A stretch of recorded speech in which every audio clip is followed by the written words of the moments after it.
Vibe tribes, vibe tribes, vibe tribes. What do you think of the intro? Interesting. Reminded me a little bit of, we're probably going to answer it later on, but it reminded me a little bit of uni days. Yeah, that's kind of where it comes Chanting from. always brings you back to uni days.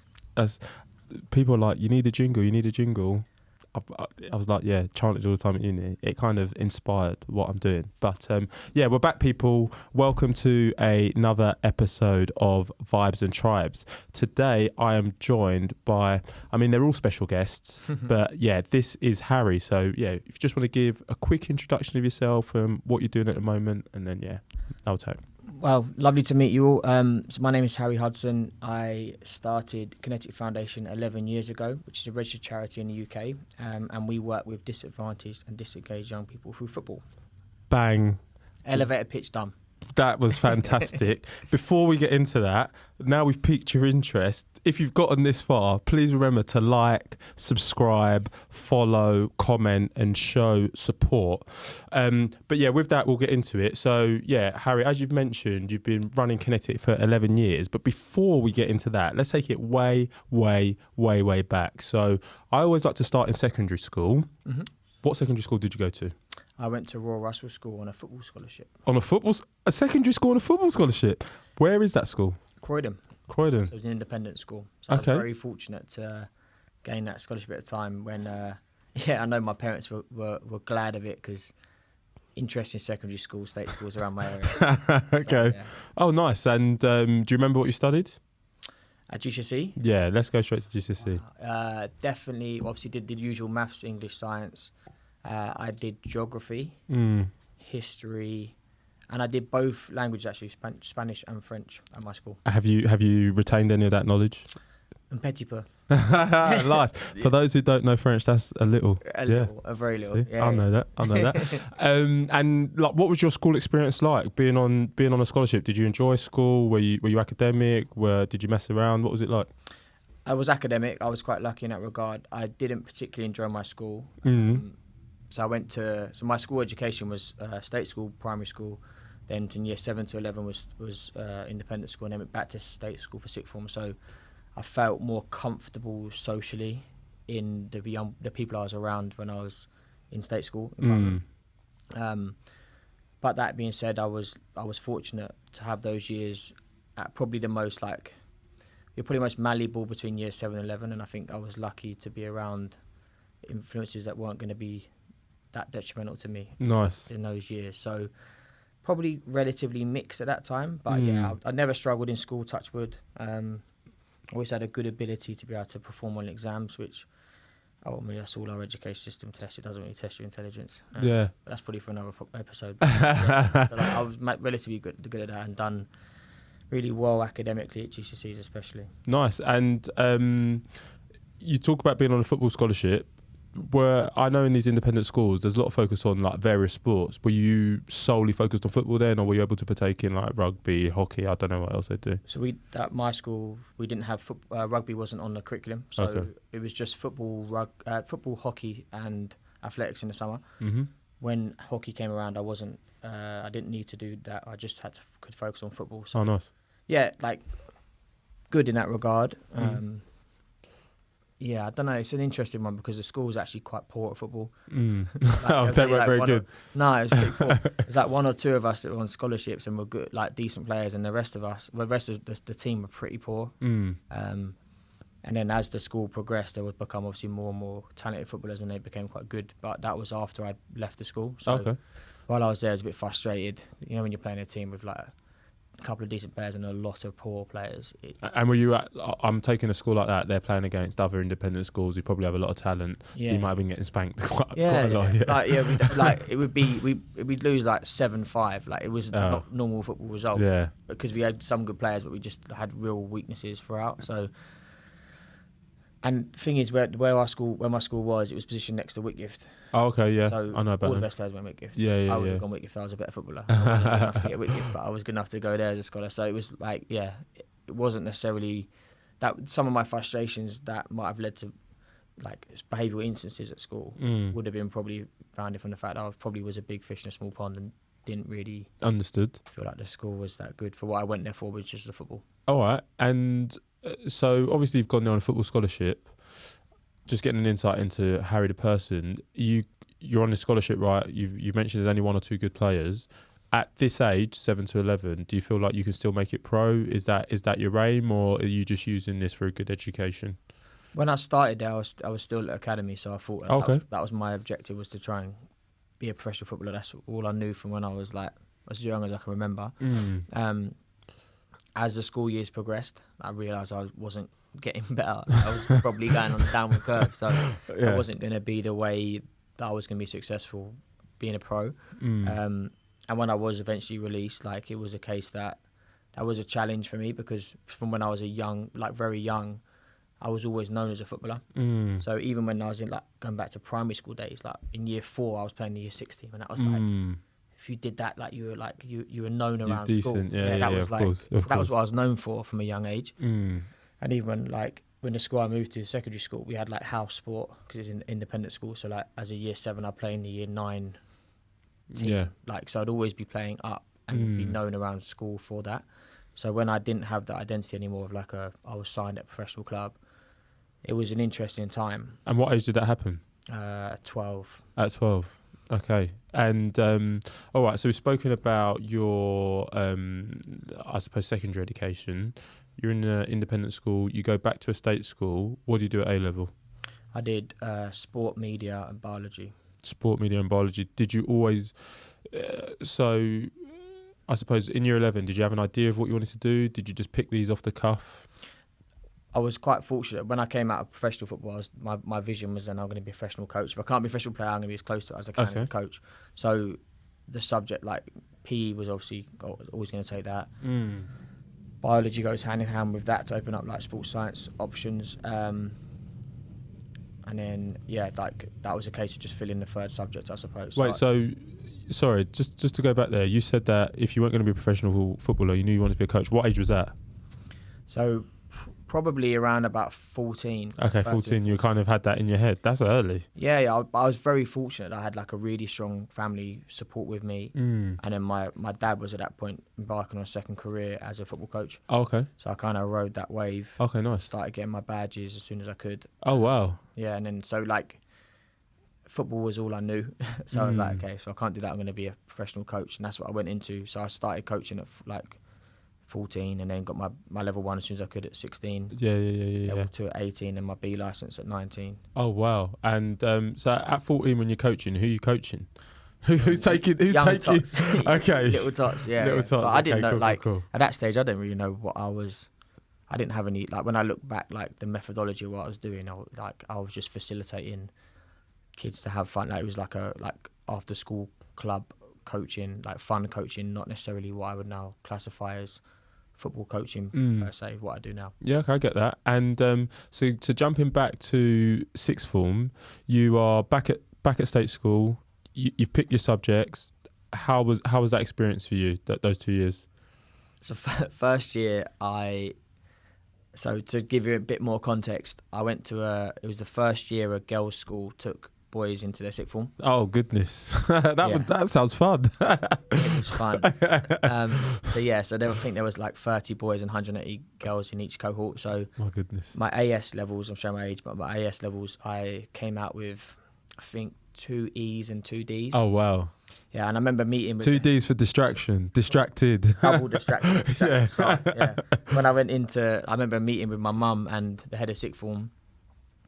And he was like, you need to resit your year, year 12 again. Oh, wow. Okay. And I was like, I'm not going to do that. Don't worry. I'll recover it. And we just bargained to get through to the fact that I was going to continue to year 13. And I ended up grafting, and I came out with an A and 2 B's. Oh, great. Yeah. So I basically did my A-levels in 1 year. I had to resit all my S's and then do my A-level exams, my year 2 exams. But it was, so I had... a year of distraction and a year of hard work. Okay, and just hearing that, the question that comes straight to my mind, how do you navigate that change in mindset, right? Because I know, I hear stuff like it takes, 20 days of constantly doing something to pick up a habit. If you've got a whole year of, let's say, being distracted, not really studying, not really doing well, how do you make such a dramatic recovery? Great question. I'm not 100% sure I can quantify what I did to make that change, but I suppose I remember feeling like probably in the first time in my life that I'd really let people down and myself down in terms of what I was trying to achieve. Like my family had been high achievers, my sister was a high achiever. Like I didn't ever expect to do anything other than be following the same path. Yeah. So to have that kind of wake up call was probably the first time in my life I was like, rah, I need to buck up my ideas now. Whatever in my personality and my upbringing or whatever made me decide that was the right thing to do and to knuckle down. It's hard to I get that into words, but I was very fortunate. Like when I look back on my upbringing, I'm very, very fortunate that what grounding I had. Like my family came from very little. My dad was a wildly successful entrepreneur in his own way, but we didn't see much of him. I didn't see much of my dad growing up because he was working so hard, and that probably instilled some element of work ethic that, again, it's hard to quantify. Of course. That was probably embedded in me from a young age. That once that kind of setback happened, I had something. I was lucky enough to have something inside, to me, to be like, let me go off now because I need to get to work. And I think, just the key takeaway for anyone listening to this, any youngsters or people at any age, you can always recover the situation, and that's the key takeaway, right? You've gone from 2 E's and 2 D's there to an A and 2 B's, and that leads me nicely into.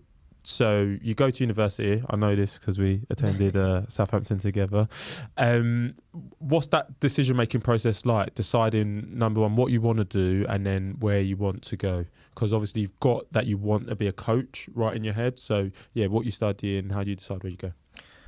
So the first thing is because of my AS results, what university I applied to when I was the start of my year 13 year, I applied to with really poor grades. Yeah. So there was not many options for me because my AS results were so poor.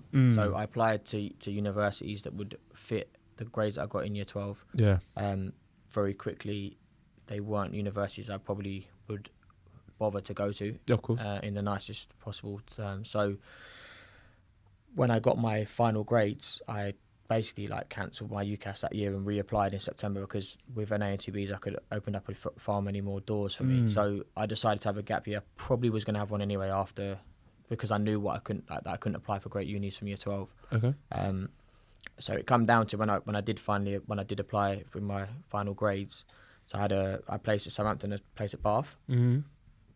Now Bath is a tremendous university for sport. Fantastic facilities. It's known for sport. Bath and Loughborough, I think, are widely regarded as two best. Yeah.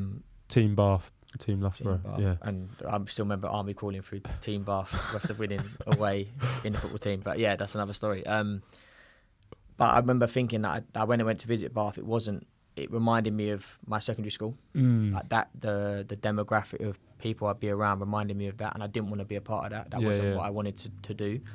And Southampton felt a lot more diverse, a lot more multicultural, a bit more of what I was about, and that's why I decided to go to Southampton over Bath, even though studying sport, everyone would say you're crazy and you should go to Bath. But I'm so glad I made that choice because I felt a home at Southampton, which I might not have done at Bath. Yeah. But yeah, in terms of why I went to university, if I'm honest, going into it, I went in with the mindset that I'm going to work for the rest of my life and I want to experience different things and have a bit of fun in 3 years and enjoy the experience more so than it's going to help my career, because I kind of knew my path, and I knew that in my industry in sport and football, degrees don't really hold much weight. Do you know what? It's not just sport and football. It's the degree I did, it doesn't help me with the job I do today. And I think the common theme I've had from speaking to people on the podcast and just in general life is that uni it's almost like something that helps you go through adolescence. You do a lot of maturing that you can't. I mean, you can do it at home, but it's different. Having to learn to cook, do your own washing. It really builds you into an adult in ways that might take a longer time, I'd say, living at home with your family. Couldn't agree more. Like, I was very lucky with my upbringing, but also I became a very like lazy kid. Like, wouldn't know how to make beans on toast. Wouldn't know how to wash my clothes. Like it was like in a madness. So I'm so glad I learned that. I also, like, for me, in terms of my perspective on like diversity, it was brilliant, because like I would have looked at a kid growing up, like in my head you had like rude boys and grungers when I grew up, right? And I was like sitting probably more towards like the rude boy side, but like that was. And I would look at someone with long hair who like listened to like any music with a guitar, and it's like, you're a grunger, like you're not. Yeah. And that was totally wrong. Like I went to university, and like it just opened your eyes to people from different cultures, different backgrounds, even different parts of the country. Like we're not even talking about religion or culture or like colour of skin or anything like that. Just like where you come from, and me not stereotyping you from looking at you and saying you wouldn't be someone I would talk to or I would get on with. That opened my eyes massively, and it was a big part of my growth as a person. Yeah, going through that, and I wouldn't change those 3 years for anything. Yeah, I think I'm exactly the same in terms of eye opening. Like going to university, you might not believe this, but a gap year never crossed my head. I didn't even know what a gap year was, and then I came to university. There are all these people that had been to Australia, they'd been to Thailand, and I think they're meeting those people at uni. It gave me something to kind of strive towards. I want to be able to do that, because I didn't come from the most privileged background. It's like, I want to get a good job so I can take myself to these nice places. So yeah, I completely understand that. Going into your first year at university, how did you find it? Obviously, you've mentioned there that you enjoyed your time at Southampton, and it's helped to kind of open your eyes. Yeah, what was it like, the course, everything? Very broad question, I know. Yeah, no, course was good. So my course was sports studies, so that in itself was very broad. So we could choose the modules we did, which was really good, because I didn't enjoy biology at A level, so sports science is what most people think they want to go and start. Like that wasn't really. Is that for like physiotherapy and stuff like that? Yeah. And like, I don't have a mathematical brain, so I didn't enjoy like lab work and things like that. So it was quite broad, which was good. I was really, really pleased that in the first year I got into the football team, because I found, but I found my like very common-minded people. That Southampton, it was good, like it was really good, but there was like, it's sometimes hard, I think, early on, especially to find people you gravitate towards, and football was 100% the biggest part of me feeling at home at Southampton, so I was really pleased with that. And yeah, no, I really enjoyed my time. So when I went to uni, I was a scholarship student as well. There was I can't remember exactly. It was like a community sport like scholar. Okay. So I'd done quite a lot of work in my gap here on like working with gangs in sport. And, I applied to be a scholar at Southampton, and I was lucky enough to be successful with that. But that meant I had to hit a minimum of 65% even in my first year. Oh wow! So that was a bit more pressure than, like, we all know first year doesn't 40%, get move on. Yeah. You start to graft in year 2 and 3. But, so I had that kind of standard from early, which I'm actually really glad of, because I know from my year 12 year, if I don't have those things, I can sometimes get drawn towards like doing the minimum, and that's not a great part of my personality. I think that's what happened to me, if I'm being honest. Like, I did the minimum in first year, and then I never really recovered. I ended up with a Desmond, so that's my own fault, and I think it's because I started badly. So I think start as you mean to go on, definitely.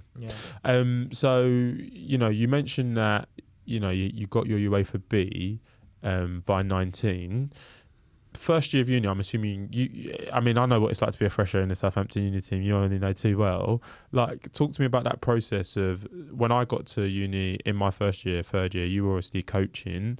How do you make that step up? Did you only do it in third year? Did you start doing it in second year? How do you let boys who are older than you, who are kind of dicking on you, how do you let them know, look, I'm actually a decent coach here, and I want to kind of take the team and take sessions and stuff like that?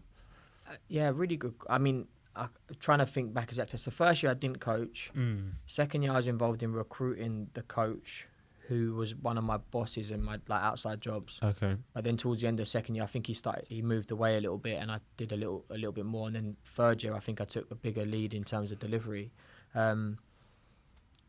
I've always, so like in my gap year when I did like work, especially for Fulham, like I remember at one point I was working in the kicks program, and there was like I had 5 members of staff underneath me just delivering one session, and I remember as the youngest person there, and I was the boss, and that was like at a young age I found that challenging, but that's always been something I've done. So like had to deal with. Yeah, and I'm sure I made loads of mistakes along the way, but I think that from an early age I was exposed to trying to not have my age as a factor. Factor, or something that someone can use an excuse against me, or me to use an excuse if I wasn't managing someone properly. And I think it was probably really valuable for me to have that exposure from a young age. And that probably went into university. Like can be a relatively large character around like groups if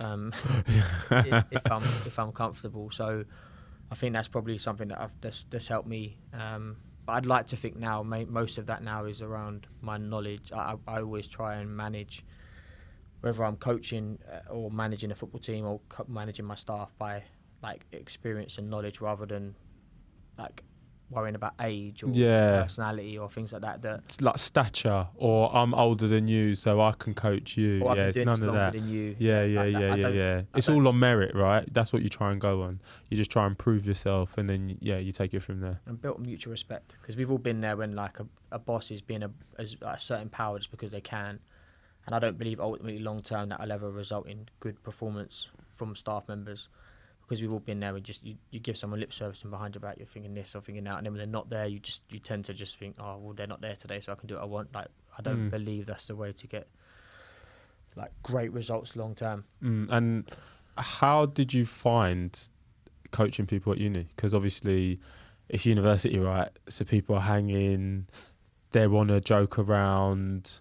Is it? Like you said, you talked about being malleable at 7 to 11. Is it just adjusting the style because it's not so serious, but it is serious at the same time? Do you know what I mean? Like you're going for the league championships. Talk to me about that. I really remember in the start of my third year, before you'd have come in as a fresher, like we came back especially early from pre-season, so which is always like it's a weird challenge because some people don't have their uni accommodation signed up and like mad things like that, things you don't even think about. I remember that year we really took it seriously, and we came back early, and we like for about 2 weeks the squad grafted, and like we weren't going out, like we weren't drinking, like we were getting fit, and it was I remember that being a really like positive moment. But ultimately when freshers hit, freshers come in, people want to impress, and then you've got the fact that it's Freshers Week, and then the culture is set from there. And then ultimately we just train on Thursday, the night after the biggest social of the week. And one of the reasons we did that was because the stories were brilliant. It was the time to catch up. It was just spent about what happened the night before, and like, so I suppose had to be malleable. I never really, it was never a job to me to do it, like coaching a uni football team, because I was never paid. It was never. So therefore, the outcomes and the consequences for me, like I never really attribute that as part of my professional career. Like, I would never write on my CV that I coached a uni football team, because I was a part of it, and I don't really think that at that point I was like seeing that as part of my job. Like when I was at uni, I had 3 jobs, all coaching, but I don't attribute that of my coach as another one. Wasn't one of those. Yeah. But you've always coached, And let's just touch on, so when you were at university as well, am I right that it wasn't my first year. You were social sec though, weren't you? Was that your second year? My second year, yeah. It was your second year. I'm just touching on that because like for people who join societies and potentially want to get on the committee, what drove that decision to want to be in charge of 40 rowdy lads every Wednesday? I honestly don't know. If you've asked me now, I don't know what drove me to want to. I wanted to be. I suppose I wanted to be involved. I was going to say important. That sounds really egotistical. I suppose I wanted to be involved, and within uni, like the club captain, I think there was like 6, maybe 7 committee positions, like not many. Yeah, not many. And like you're not going to be club captain or vice club captain in your as a second year. Like there was a couple positions that probably I might have gone for if I didn't get social sec. Like I think we had like tour sec. Yeah. It's always the like. What was it, like media sec or something? Yeah. Like social sec. No, not social sec. But there was. I think there was a media sec. Like I don't even know what they did. But there was a couple of like gimme positions that were always given to the club captain's housemate. Like that's how it went down. But social sec was, I don't know, I think it's probably the one that I thought I could probably get that was important enough to be like a big part of the club, because I said I loved the uni football team like that. I said that's where I really felt like home. Words can't describe it, can it? You can't, and you never can. Like, and I'm glad I had my time. I never want it again. But like those 3 years, I thoroughly enjoyed it. So I think I was quite lucky to be so second year. I don't think there's probably too many second years that were so Get to do that. Yeah. I was very lucky as well that the guy that did it with me was a returning player, like who's effectively that was his fourth year. His fourth year. Okay. So I was probably taken under his wing quite well as well. Nice. And so kind of we're getting into third year. Do you know what you're doing when you leave uni? Have you got one eye on, like post uni, you're going to do more travelling, you're going to try and coach a football team? What's going on in your third year? How are you planning for, real life? So, again, very lucky. I always knew that I wanted to start my own business coaching. Again, probably like looking up to my dad and him being his own boss.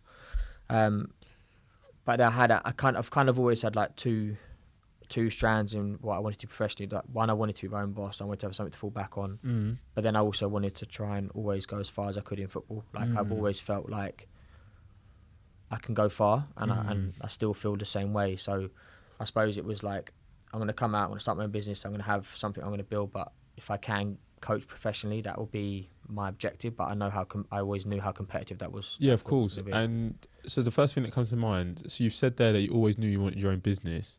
A lot of people say they want their own business. Like, you've touched on your dad there. Like, how do you go about executing and just starting a business? It's quite scary, right? Like, are you going in, I don't know, like, do you have savings, or do you have like backers? Did you kind of know that, okay, these people were interested in investing in my vision? Like, what gave you the confidence and the start to take that leap of faith right at the beginning? I think the first, I was in a privileged position because I came out of university and I didn't have anything to lose. I think like if I'd started a career or been employed until the age I am now, and then suddenly to make a jump at my age now, it's so much more daunting. It's so much scarier. Like, so I'm lucky in the fact that I didn't have much to lose in some regards. So it was like, let me go and do that. The flip side in the industry that as a coach, there's loads of schools that employ coaches. Like, they like this coach and therefore they're going to pay. But you're never employed by the school. You're self-employed.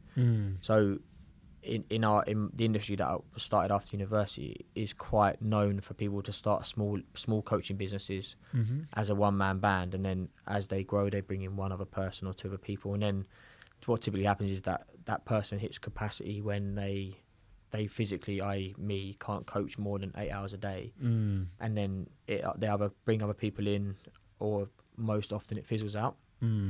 But my view was, let me try and start a small coaching business to sustain myself while I push hard to get into academy football. And that was what my objective was that was what I was looking at, kind of. To coach in an academy? Yeah, that was what I wanted to do. So the coaching to sustain yourself, where do you start and who do you start with? So in my gap year I worked. I worked. So my objective in my gap year was not to get a student loan, which I managed to achieve. Okay. But one of my jobs, my main job in my gap year, was I worked for a local council, Merton School Sport Partnership, and I went into schools and coached like PPA cover, which is basically a teacher allowed one period off a day to be able to plan their lessons. Yeah. I'd go into a school and be there all day, and I would get a year 1 class followed by year 2, year 3, year 4, year 5, year 6. So, and they thankfully loved the work I did as a coach. So I knew I had a contact there where I could go back to and be like, I know I could get work from them. The only difference was I was going to invoice them as a company rather than individual. So that's the first point. And I know I didn't ask you on your gap year, but you're bringing it all back, so thank you. But going back to, if we're just touching on Merton, how do you get that first opportunity? How do you get your foot in the door? Through someone I knew. Someone you knew. Yeah, I'd love to say it was my incredible. Like, there's no hustle story there. Just sometimes it's networking, right? Yeah. Just knowing the right people and not being afraid to ask. Definitely that, and also, I'm very fortunate. I've had a very high work ethic from a young age. So before I went to university, while I was like before my gap year, throughout my A levels, I would have worked 2 or 3 jobs as a coach. One of them was working for like Tooting Mitchell Football Club, who were linked with Merton Schools Partnership. And when I was about to start my gap year, because I wasn't going to go university with the grades I had at AES, the guy that I was working for was like, "There's an opportunity here.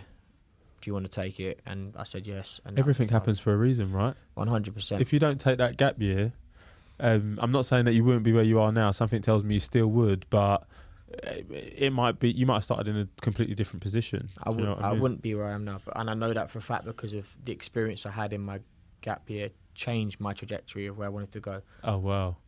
So like I touched on briefly, like I've worked on the Kicks program. What is the Kicks program for people who? So it's a Premier League funded program that ultimately it's the largest social inclusion project in the UK. Mm-hmm. And it basically aims to go into areas of deprivation and break down barriers between rival gangs through football. Okay. So I walked into Pollard's Hill Estate at 18 years old with a bag of balls, a set of cones and a load of bibs, and was told that that gang from Norbury and that gang from Thornton Heath, they don't like each other, but we were going to use football to try and bring them together. I didn't know what I was getting into. It was mad. So at that time I was still playing decent level football, so I just put them out into 2 teams. I was a Magic player, so I went on like whoever's in possession, and I got their respect because I was a good player and I was better than them at that age. They didn't know how old I was. And that was how the only way I knew at that age to build that relationship. But throughout the next 9-10 months of working on that program, I got to know the young people and just realised that those like 2 hours on a Friday night, which was basically as a diversion activity away from them doing something madness, stuff, was like the 2 most positive hours of their week. And it was just like, it just opened my eyes massively to how football can be so much more than what I perceived it was, which was as a player being a pro or being a pro coach. And that's all I ever saw. And actually those experiences I had a young person who I managed to get him a level 1 coaching badge, level 2 coaching badge, and then I got a call one day from my boss who said that this boy Lloyd had committed an armed robbery. Oh no! And would I want to like support him? And I was like 100%. I took this boy under my wing, and he was one like term away from completing his like 3-year plumbing qualification at college, but he had to have I think he had to pay like £43 or something to do this final part of his course. And he didn't have the money, and his mum didn't have the money, so all he knew was to go and commit an armed robbery at a bookies. Oh no! Yeah, he got like £12 a couple of coins. Wow. And basically went away for armed robbery. I went to court for him, and I'd done a character reference for him, and it broke my heart. How long? What was he inside for? Years? He ended up getting, I think he got just over 5 years of good behaviour, but like he was just turning 18 at the time, and you can imagine those 5 years in prison, people he was around. They change you. Exactly. So it broke my heart. And so you were like 18, 19 at this time, and he's 18 at this time. Fucking hell. But it made me realise that there's so much more that can be achieved than just the glitz and the glamour of professional football. Okay, so so going back to just after uni, you're starting off you're starting small, we're growing big. You've mentioned there that you're doing years 1 to 6. Did you always know that you were going to start with that age group then? And when you we were coaching? Yeah, I think that was the way, and also it was in the early years of the business as well. You like take whatever you think you can get, and like it was good because we were building our amount of work based on our quality of our work, which was great. But there was only so many hours of the day that you can physically deliver. It like we were starting to divert into like special needs coaching, like mad things that weren't really what we were like setting out to do. Yeah. But you just take everything because you're like, we need money and we need to grow. How many of you started? How many of you? So this is Kinetic we're talking about now as well, right? Yeah. Hey, how many of you started? So there was 3 of us at the start, and then James and I are left now. Okay, cool. And so just talk to me about like the formative years of Kinetic, right? So how do you grow it from working at Merton to having a few kind of different coaching opportunities in the area? How does that happen? So word of mouth mainly. So we got into a number of local councils, and at the time that was school sports partnerships, which now don't exist. And we did good work, and we grew through there because there was lots of schools that wanted or needed like high level, especially primary sport delivery. Mm-hmm. We then started working at a couple secondary schools, and we started growing out. And then we started to bring in like part-time coaches to work for us, but then we realised the margins were very, very low. Like, oh really? Yeah. So we would be charging a school £25 an hour and paying a coach £15 an hour. By the time we kind of covered all the costs, worked on things like when those staff typically drop out a lot and need cover, and you have to find other people. Yeah. It wasn't particularly sustainable. Mm. And then around about a year in, I was offered a full-time job at Palace, which was my kind of first dream, like working in a professional club full-time. So I took the opportunity. What age group? So I was in charge of 9s to 12s. Okay. Full-time at the training ground. I was very fortunate at the time. I worked under Ben Garner was the 18s lead now, who's now Swindon first team manager. Oh wow. In Holloway was first team manager at the club. We were all based at Copers Cope in the same, so I could go and watch first team training. And there were some parts that were fantastic, but also some parts where I just didn't agree with I didn't agree with the morality of the situation. They didn't the moral fibre that I had, some of which based on the work I did at Kicks. I just wasn't comfortable with how the young people were treated, the young players were treated in the club. And when you say you weren't comfortable with it, what are we saying? Just no aftercare and things like that, or I don't know. Yeah. Yeah, aftercare is a good example of that. But just I suppose the best example I can give is we had the 10,000 hours rule, which everyone would have heard of. That for elite level, so there's elite to be elite level at sport or something practical, you have to do 10,000 hours of high quality practice between, I think it's up until the age of 18. Mm-hmm. But this research was built on violinists in Vienna, right?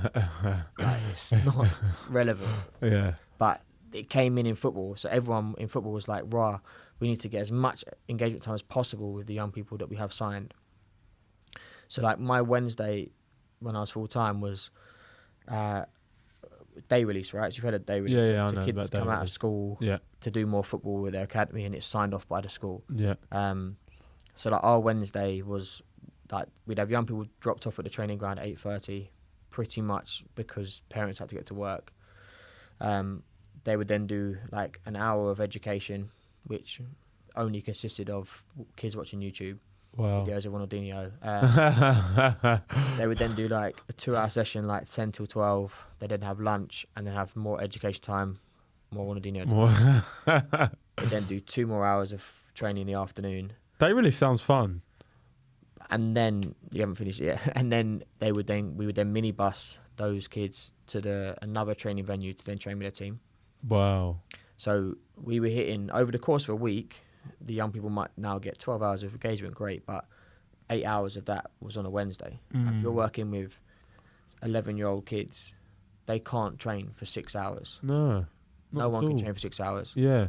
It wasn't high quality. It was taking them out of school when they shouldn't have been out of school. They weren't doing education when they should have been doing education. None of it agreed with... So do you not agree with day release then? No. I don't believe there's any need for day release. We don't need more... If we look at what the academy system creates at 18 is highly polished, incredibly boring robotic footballers. Okay. Because they have all the right habits in the world, because they've done all of the repetition in the world, but they don't make it pro. They're not the ones that make it pro. They're not. The ones that make it pro are the boys that are off the cuff, that are a bit different, that change, go against the tradition of what is the expected thing to do. Not always, but I think primarily Mason Greenwood's, Marcus Rashford's, Jadon Sancho's, they're not the kids that are doing everything that receiving perfect back foot off the prone and receiving and passing front foot. It's not. Yeah. Those play so we're just creating these robots. These kids are just robotic because they've done so much, and the kids are bored. They've done so much football and boring. Like a lot of the time, it's boring training. Yeah. That they're not the ones that make it through anyway. So I suppose obviously you got a quite strong opinion there. I always like to say to people, all right, you're opposed to it. What's your solution? So what would you advise rather than day release? Putting you on the spot. No, kids should stay in school because the moment, even if you take football out of the equation, if you remove a young person, so let me put it back to the day release. The kids would go from the whole day to then go to training in the evening with their team. Pretty much all of the best players from that age group wouldn't do day release. The parents wouldn't let them out. Yeah. The players that came to day release were the parents who were worried their kid was going to get released. So they thought the more time they get in front of the coach, the more chance they've got of being signed. Okay. But ultimately, that wasn't the case. We knew we were babysitting pretty much kids out of school every Wednesday because their parents thought they should be out of day release. We might get one of the best players in that group who just didn't want to go to school. But the message you send to a kid at any age, you don't need to go to school, you come football instead. Yeah, it's not good, is it? Then look at the outcome of how many kids make it pro. It's so minimal. So what the message? What are they left with? Because they're not going to school. Precisely. They're not getting the full education. They don't value their education. So then that leads us nicely into Kinetic now, like the foundation. It's like a full blown academy, right? Where they're doing. I mean, talk to us about it. You're doing everything now, aren't you? Yeah, it's become a bit of a machine, I suppose. But yeah, so we have just under 300 young people full time across London. And what does full time involve? So we are their provision from Monday to Friday, 9 till 6-ish. Wow. Yeah. So their education is done through the Harris Federation, and they can do any education pathway they want. So they don't. Again, if you sign to a scholar at a professional club, you pretty much have to do the LFE version of like BTEC Sport, regardless if you're like an academic high flyer or you're. Oh, that's ridiculous. Yeah, there's only probably 2 or 3 clubs in the country that can offer you A levels. And is this like, are you just because obviously I know we're like jumping about a bit, but you just sound so passionate. Is this? Do you learn about all these injustices just the more and more you're working in the industry? Like, did you always know that only 2 or 3 clubs offered A levels? No, definitely from being around it. The more you're around it, the more you're aware of it. But like we've got young people that might be offered a scholarship at, let's say, Stevenage, but they're doing maths, physics and chemistry A levels with us and training the same amount of time as they would do at Stevenage. But they're offered a scholarship at a professional club. Like, but to do that, they have to drop down to a level 3 entry level BTEC Sport. Is that the right? Why do clubs do that? Do you think it's funding? It's funding, so that they get funded by the LFE for their scholars to do certain courses, and their schedule is built around that. So that like boys only do school once a week at like most professional clubs. But again, look at the outcome of, let's say they take 10, 12 scholars a year, maybe 1 or 2 will make it pro. So you're 10 young people you're asking to sacrifice potentially their education choices for that opportunity when they're not actually going to get the outcome that they want, which is a professional club. This is crazy. And I mean, there's so much to unpack here. Like, how do you transition from the beginning to, I mean, you didn't, obviously, you don't get 300 people overnight. When did you start taking on full-time people? After how many years? And what prompted that decision? So 8 years in, we started out the full-time program post-16. Okay. It took us about 2 years to get charitable status. We went through the pro bono legal support to get us there, which I'm so glad for because it's a bit of a minefield to become a full-blown registered charity. Pro bono means free, right? Yeah, I've seen that on. It's good. Good. Yeah. Yeah. So it was a bit opportunistic, to be fair, to start the full-time program. We were working at a secondary school that was struggling for sixth form numbers. So we approached that school at the time and said, look, we think we might have something here. We've been working with this group of under 16 for 2 years. There's 22 of them that don't know what they're doing next. Like, could we offer them a program which is joint sport and education? They thankfully said yes. And in our first year, we managed to get, I think we had maximum 25 space and we got 23 on the program. Oh, wow. And we had 3 boys sign pro from that group in year 1, which was like the yardstick of success for us. It was like, wow, that's incredible. 3 guys signed professional contracts in the first year of and just understanding the process of Kinetic, right? So, like you said, you've got the Monday to Friday 9 till 6. But am I right in thinking, what is it, weekly showcases? How does it work? How do they get discovered from being at Kinetic and not a professional academy?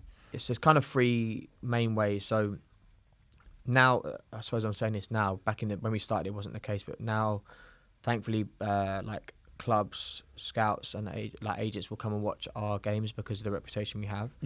So if like our games will be covered by probably over 30 or 40 different clubs across the country. Wow.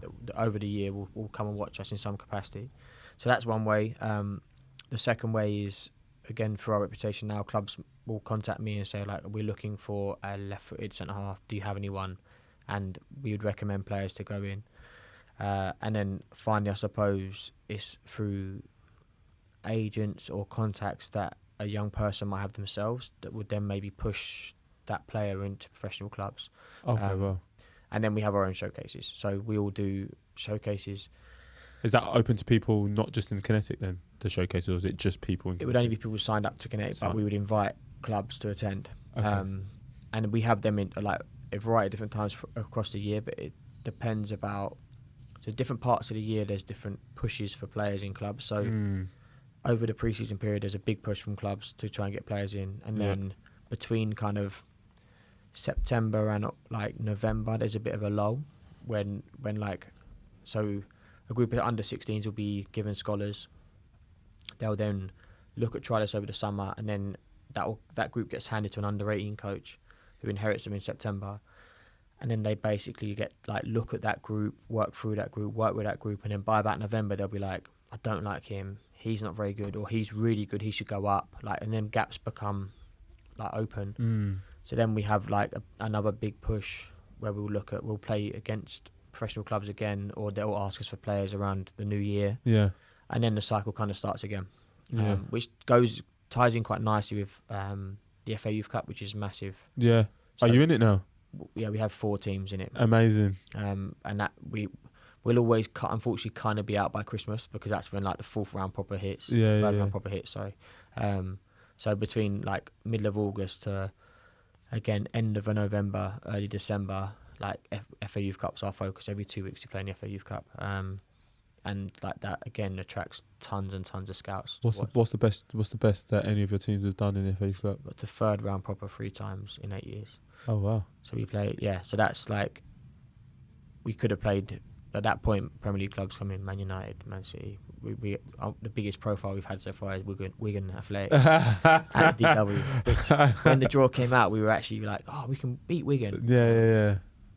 It was massively wrong. Like, they had an incredible team that year before they went to administration. So like, Alfie Devine played against us. The name sounds familiar. Yeah. Jensen Weir, the boy, I can't pronounce the name, but Leeds, like Gerd Hout. Oh, Gerd Hout, yeah. He was played against us. He's a striker, yeah. So that year group, they won their league in the North by like 20 points. Like, just a crazy group of people. Yeah, we got battered today.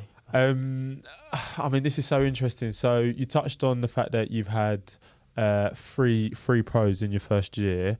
I already know the answer, but you've been going 11 years. I mean, when was the first pro signed in the whole Kinetic setup? So 8 years ago. So the first, like, it took us two and a bit years to get charitable status. So the full-time program is 8 years old, into our 9th year now. Okay. And how many professionals? 56. That's crazy. 56 professionals. Any of the listeners will know. Omar Richards at Bayern Munich. Crazy. Joe Rebo at Rangers.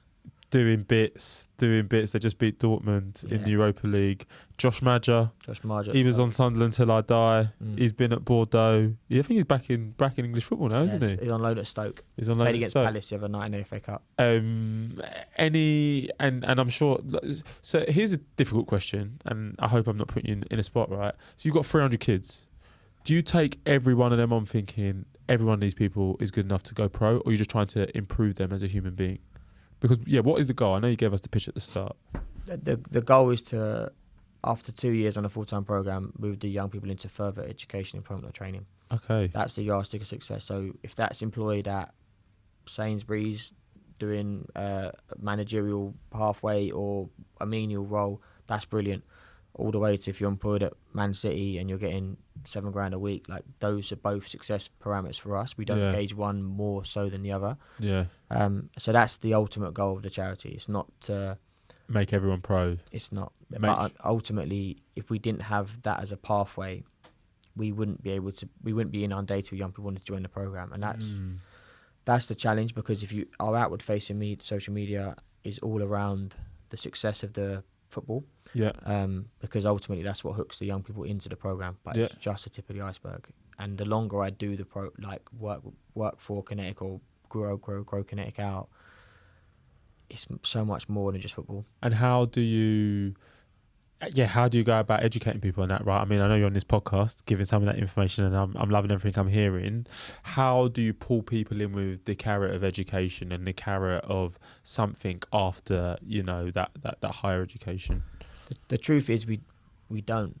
Okay. The carrot and the hook is the football. Is the football. But over the next 2 years, we kind of drip feed in the what if, and that's what. Is that at 16 to 18 you drip feed that in? Yeah. Yeah, and we're very, very cautious. We don't ever sell dreams at under 15, under 16. I'd never ever turn around to a young person and say, I can do this for you. I can get you this. You'll be this. You'll be that. Because you can't control those things. Mm-hmm. There's so many players I've worked with that are incredibly talented, deserve everything, but haven't achieved it, and that's not down to them or down to us. So just it's luck sometimes, isn't it? Unfortunately, and I hate saying that because you have to want to control what you can control. There is a large slice of it down to that. Massive. I mean, look at Rashford. I don't think he'd be where he is today without all the injuries at that time. Don't get me wrong, he's like an amazing talent, but that's just one that I listened to. I'm going to shout out Detailed on Mike, another podcast, and he had Frank Noble on recently. Frank Noble's a striker.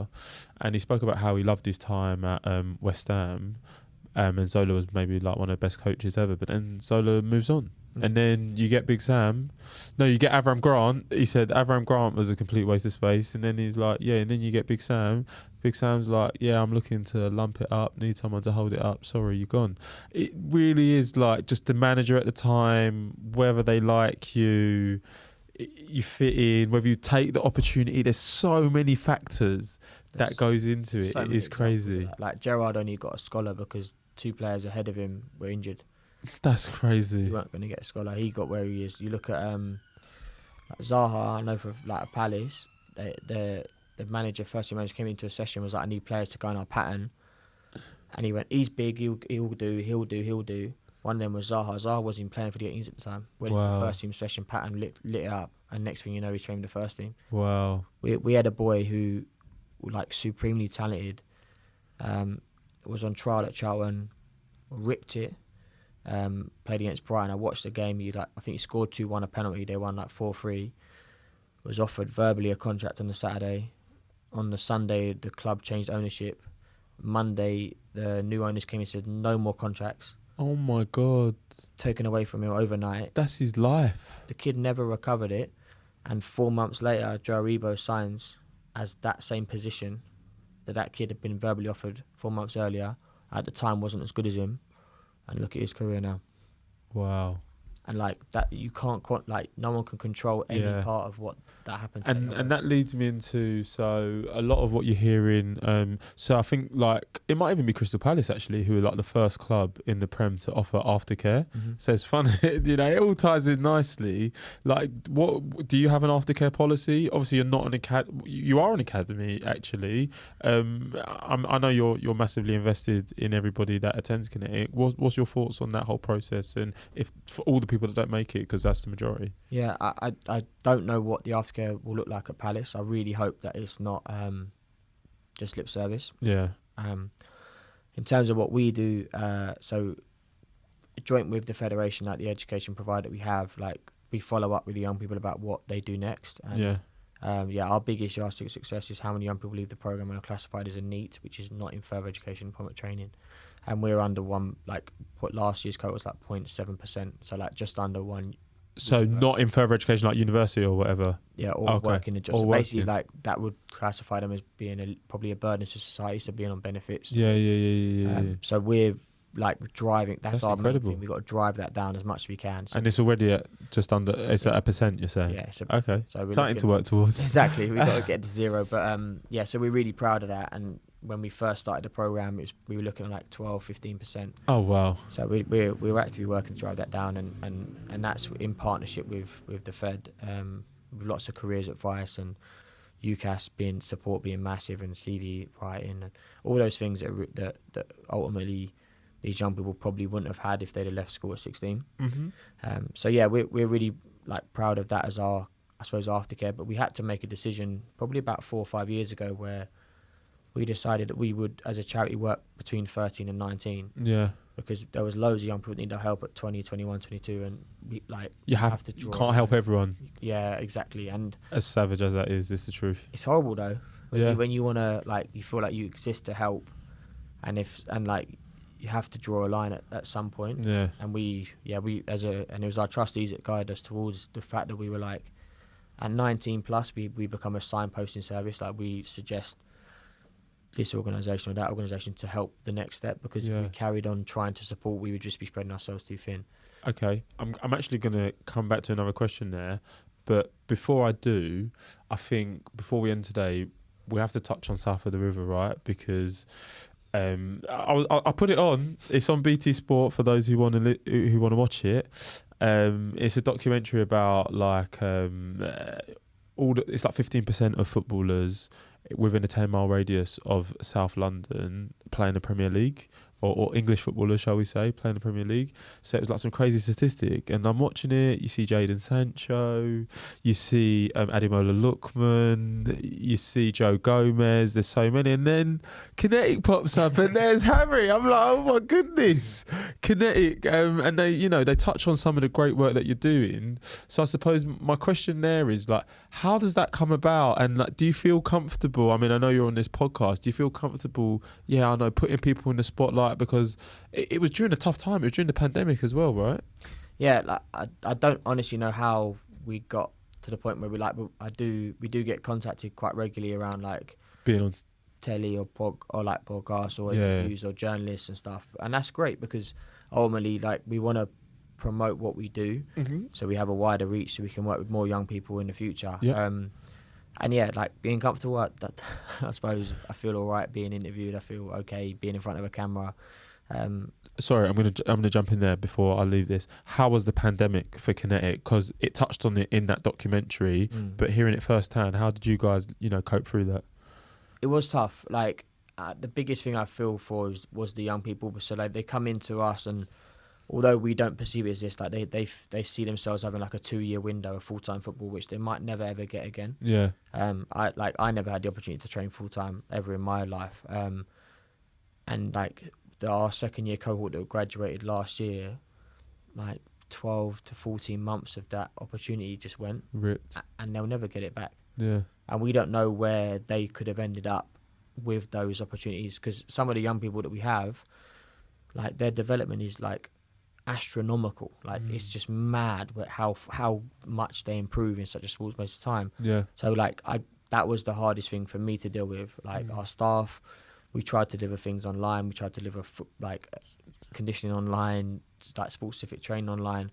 Like, everything went through this lifespan of like the first 2 or 3 weeks was really good, and then week 3 and 4 started to die, and then 5 or 6 they weren't interested. Yeah. And like, that's basically the cycle. Whatever we tried to introduce, really good uptake, because they were bored of doing what they're doing. Yeah. And then that got boring. Like, everything just got boring. It became difficult, and like, education wise the same.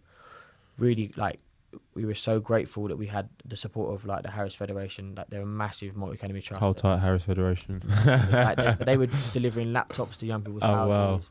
Wow. Okay. Delivering laptops to siblings in that house, like giving the young people like mobile dongles so they could get on Wi-Fi, because it's just mad things that we never think about. Like, if you suddenly put 5 siblings in a 1-bed flat trying to go off the same Wi-Fi, it didn't work. You couldn't have online lessons. Of course. These things none of us ever even contemplated before the pandemic. Yeah. So like, we were so lucky that there was so much support from the federation. Yeah. And then we did whatever we could do. Okay. But yeah, it was just such a fastly and swiftly moving puzzle that you just couldn't really get around planning, and that was hard. Yeah. Okay. So yeah, wrapping up in the next few minutes. Just a couple of things I want to ask before we do. First one is just around, where do you see Kinetic in the next 5 years? You've got 5 and 10 years, right? You've got 300 people now. Have you hit your limit? I mean, I know we've spoken about, more expansion. If you just want to touch on that.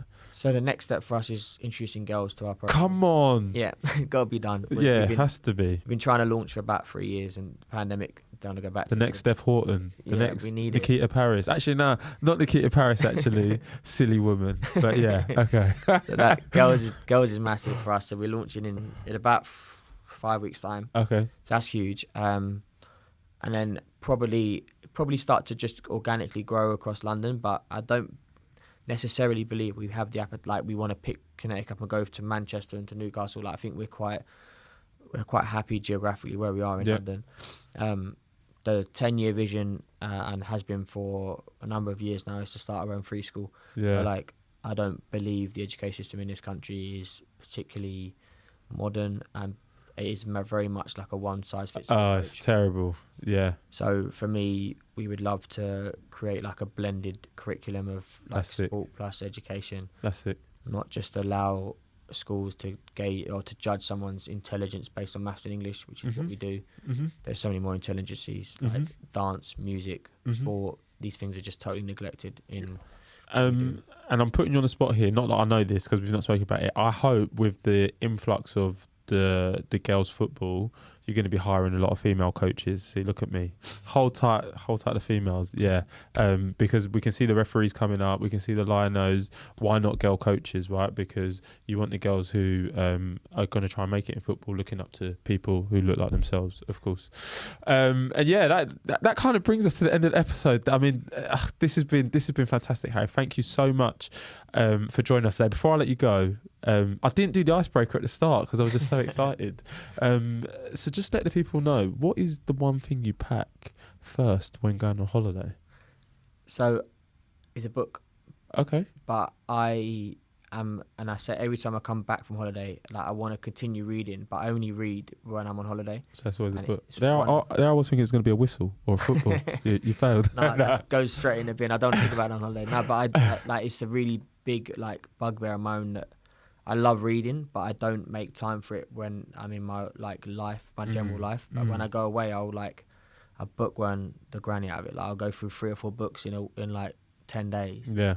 And I always come back being I'm gonna read. But one of the last things I do before we go on holiday, I always go on holiday, is order 5-6 books. Oh, there you go. With that, Harry, thank you so much for taking the time today. Guys, I'm going to put the Kinetic socials on the show notes. Please subscribe, comment to them. If you've made it this far as well, thank you. Subscribe, comment to Vibes and Tribes. With that, this is Vibes and Tribes, over and out. Peace.